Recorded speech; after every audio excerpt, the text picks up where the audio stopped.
Obadias. O julgamento de Edom. Visão de Obadias. Assim diz o soberano, o Senhor, a respeito de Edom. Nós ouvimos uma mensagem do Senhor. O mensageiro foi enviado às nações para dizer: levantem-se, vamos atacar Edom. Veja, eu tornarei você pequeno entre as nações. Será completamente desprezado. A arrogância do seu coração o tem enganado, você que vive nas cavidades das rochas e constrói sua morada nos altos dos montes. Que diz a você mesmo: quem pode me derrubar? Ainda que você suba tão alto como a águia e faça o seu ninho entre as estrelas, dali eu derrubarei, declara o Senhor. Se ladrões o atacassem, saqueadores no meio da noite, como você está destruído? Não roubariam apenas quanto achassem suficiente? Se os que colhem uvas chegassem a você, não deixariam para trás pelo menos alguns cachos? Entretanto, como Esaú foi saqueado, como foram pilhados os seus tesouros ocultos. Empurram você para as fronteiras todos os seus aliados. Enganam você e sobrepujam os seus melhores amigos. Aqueles que comem com você, para você armam ciladas, e Esaú não percebe nada. Naquele dia, declara o Senhor, destruirei os sábios de Edom e os mestres dos montes de Esaú. Então seus guerreiros, ó Temã, ficarão apavorados, e serão eliminados todos os homens dos montes de Esaú, por causa da violenta matança que você fez contra o seu irmão Jacó. Você será coberto de vergonha e eliminado para sempre. No dia em que você ficou por perto, quando estrangeiros roubaram os bens dele, e estranhos entraram por suas portas e lançaram sortes sobre Jerusalém, você fez exatamente como eles. Você não devia ter olhado com satisfação o dia da desgraça de seu irmão, nem ter se alegrado com a destruição do povo de Judá. Não devia ter falado com arrogância no dia de sua aflição, e não devia ter entrado pelas portas do meu povo no dia da sua calamidade. Nem devia ter ficado alegre com o sofrimento deles, no dia da sua ruína, nem ter roubado a riqueza dele no dia da sua desgraça. Não devia ter esperado nas encruzilhadas para matar os que conseguiam escapar, nem ter entregado os sobreviventes no dia da sua aflição. Pois o dia do Senhor está próximo para todas as nações. Como você fez, assim será feito a você. A maldade que você praticou recairá sobre você. Assim como vocês beberam do meu castigo, no meu santo monte, também todas as nações beberão sem parar, beberão até o fim e serão como se nunca tivessem existido. Mas no monte Sião estarão os que escaparam, e ele será santo, e a descendência de Jacó possuirá a sua herança. A descendência de Jacó será um fogo, e a de José uma chama. A descendência de Esaú será a palha. Eles a incendiarão e consumirão. Não haverá sobreviventes da descendência de Esaú, declara o Senhor. Os do Neguebe se apossarão dos montes de Esaú, e os da Cefelá ocuparão a terra dos filisteus.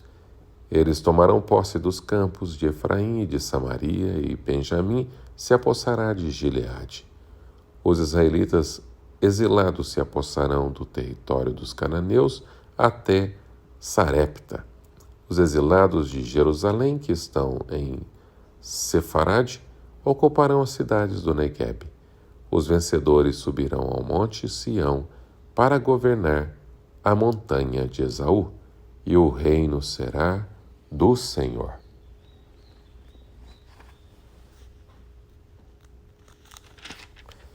Livro de Jonas. Jonas, capítulo 1. Chamado e fuga de Jonas.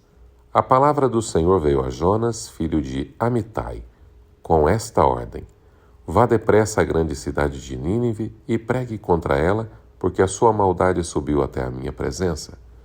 Mas Jonas fugiu da presença do Senhor, dirigindo-se para Tarsis. Desceu à cidade de Jope, onde encontrou um navio que se destinava àquele porto.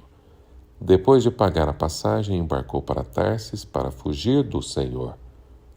O Senhor, porém, fez soprar um forte vento sobre o mar e caiu uma tempestade tão violenta que o barco ameaçava arrebatar-se. Todos os marinheiros ficaram com medo e cada um clamava ao seu próprio Deus, e atiraram as cargas ao mar para tornar o navio mais leve. Enquanto isso, Jonas, que tinha descido ao porão e se deitara, dormia profundamente. O capitão dirigiu-se a ele e disse: Como você pode dormir? Levante-se, clame ao seu Deus. Talvez ele tenha piedade de nós e não morramos. Então os marinheiros combinaram entre si: Vamos lançar sortes para descobrir quem é o responsável por esta desgraça que se abateu sobre nós. Lançaram sorte e a sorte caiu sobre Jonas.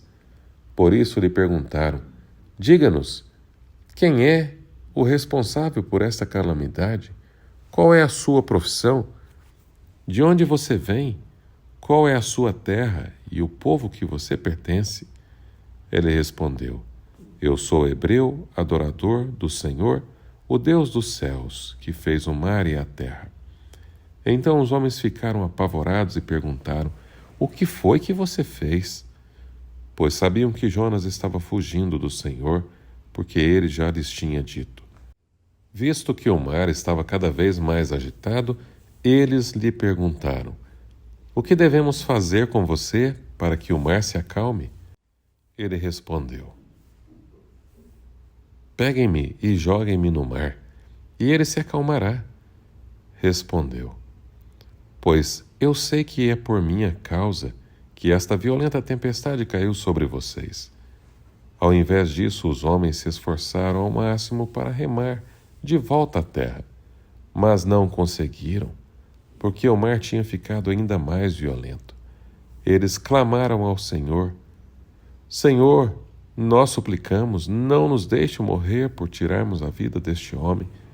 Não caia sobre nós a culpa de matar um homem inocente, porque tu, ó Senhor, fizeste o que desejavas.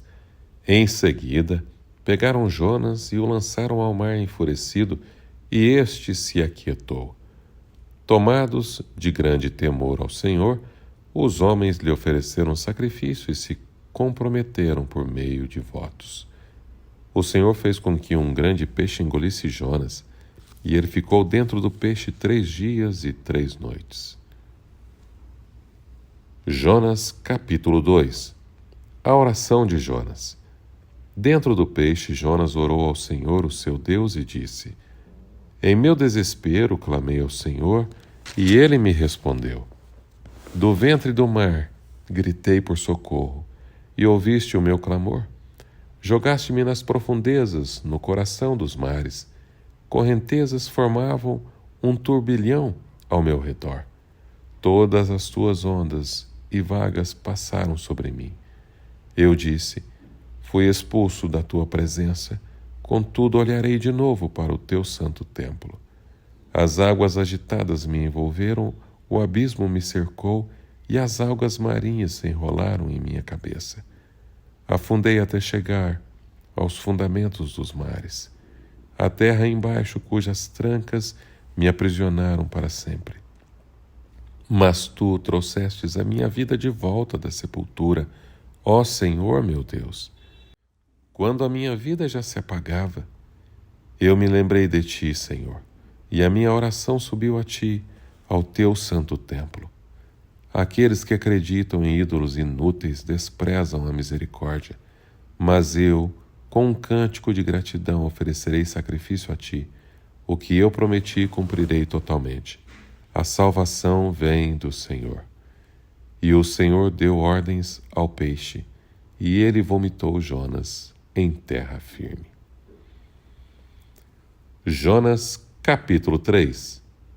O arrependimento de Nínive.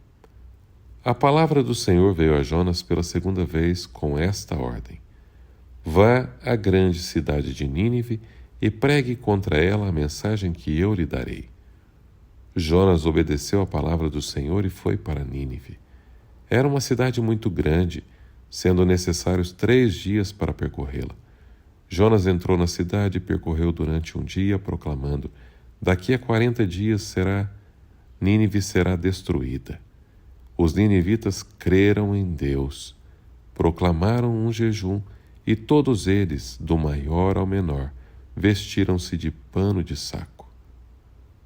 Quando as notícias chegaram ao rei de Nínive, ele se levantou do trono, tirou o manto real, vestiu-se de pano de saco e sentou-se sobre cinza. Ele fez uma proclamação em Nínive: por decreto do rei e de seus nobres, não é permitido nenhum homem ou animal, bois ou ovelhas, provar coisa alguma, não comam nem bebam, cubram-se de pano de saco, homens e animais, e todos clamem a Deus com todas as suas forças, deixem os maus caminhos e a violência. Talvez Deus se arrependa e abandone a sua ira, e não sejamos destruídos. Tendo em vista o que eles fizeram, como abandonaram os seus maus caminhos, Deus se arrependeu e não os destruiu, como tinha ameaçado. Jonas, capítulo 4. A ira de Jonas. Jonas, porém, ficou profundamente descontente com isso e enfureceu-se. Ele orou ao Senhor: Senhor, não foi isso que eu disse quando ainda estava em casa? Foi por isso que me apresentei e me apressei em fugir para Tarsis. Eu sabia que tu és Deus misericordioso e compassivo, muito paciente, cheio de amor, e que prometes castigar, mas depois te arrependes. Agora, Senhor, tira a minha vida, eu imploro, porque para mim é melhor morrer do que viver. O Senhor lhe respondeu: Você tem alguma razão para essa fúria? Jonas saiu e se sentou num lugar a leste da cidade. Ali construiu para si um abrigo, sentou-se à sua sombra e esperou ver o que aconteceria com a cidade. Então o Senhor Deus fez crescer uma planta sobre Jonas para dar sombra à sua cabeça e livrá-lo do calor, o que deu grande alegria a Jonas. Mas, na madrugada, no dia seguinte, Deus mandou uma lagarta atacar a planta e ela secou-se. Ao nascer do sol, Deus trouxe um vento oriental muito quente, e o sol bateu na cabeça de Jonas ao ponto de ele quase desmaiar. Com isso ele desejou morrer e disse: Para mim seria melhor morrer do que viver. Mas Deus disse a Jonas: Você tem alguma razão para estar tão furioso por causa da planta, Jonas? Respondeu ele: Sim, tenho. Estou furioso ao ponto de querer morrer. Mas o Senhor lhe disse: Você tem pena dessa planta, embora não a tenha podado nem a tenha feito crescer. Ela nasceu numa noite, e numa noite morreu. Contudo, Nínive tem mais de 120.000 pessoas que não sabem distinguir a mão direita da esquerda, além de muitos rebanhos. Não deveria eu ter pena dessa grande cidade? O livro de Jonas traz muitas lições para nós. A ira de Jonas diante da compaixão de Deus. Em resposta aos avisos de Jonas, Nínive se arrependeu, e Deus, em sua misericórdia, não destruiu a cidade. Jonas pensou que Deus não deveria ter poupado as pessoas de Nínive, por isso fica chateado e irado com ele. Qual foi a principal razão da raiva de Jonas? Ele ficou chateado por Deus não ter feito o que disse que iria fazer. Ele ficou chateado por Deus ter agido de uma maneira diferente da que ele queria. E ele ficou chateado porque não achava que os ninivitas eram merecedores da misericórdia divina. Por que Jonas pediu que Deus tirasse sua vida? Estava só falando sem pensar? Estava profundamente deprimido? Se os ninivitas fossem viver, Jonas preferia morrer. Que coisa! Jonas se esqueceu que Deus acabara de salvar sua vida.